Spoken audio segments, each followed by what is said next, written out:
name's Niko Van Dyke. I live in San Francisco, California. It is March of 2016, and this is a poem I wrote called No Capo. I wrote it in November of 2015. Suddenly I remembered that you exist. I received your message loud and clear, out of the blue, both yours and mine, and regardless of how little I had left, I still said yes.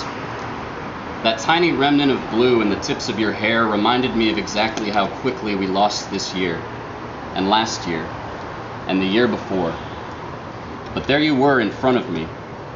To know that someone agrees that we are all far beyond fucked was more than enough to get me to sleep whenever you decided it was time to leave. But the moment you started playing my only guitar, it slayed me.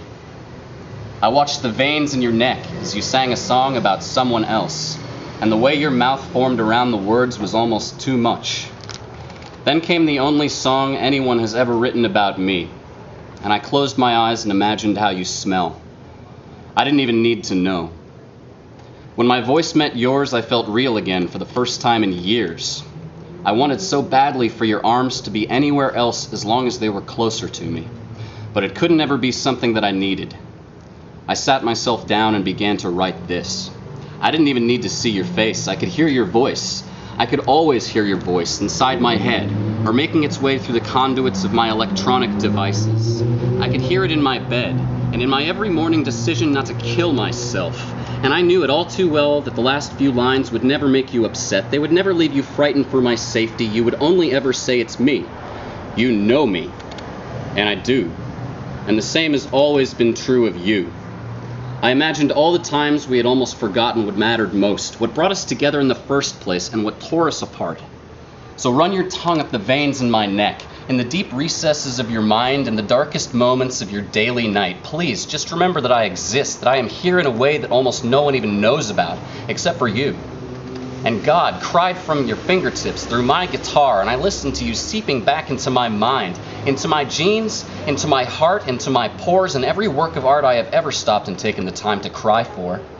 Hell-bent on being alone, my mind stuck needles into my eyes, fixed carefully on my own fingertips, racing across the keyboard. And there you were, 2 feet from me, a block from me, a neighborhood 10 miles and half a lifetime from me. I tried to pull the quick snap of silly putty, but it didn't work. It stretched on and on and on until it was as thin as the high E string, the one that so easily falls out of tune.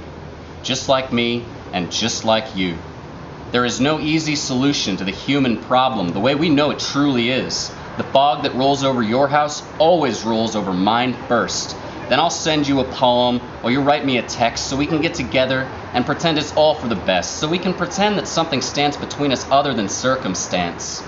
And I made you keep playing just so I could write this piece while you were still in my presence. I knew for a fact that the night would end with a quick embrace, just like they always do when I try not to stare at the sun in your face. And as it petered out, I made my final statement, just as I had done 1,000 times beforehand. And as I waited with you for your bus, searchlights filled the skies above us, and suddenly I remembered I was in love.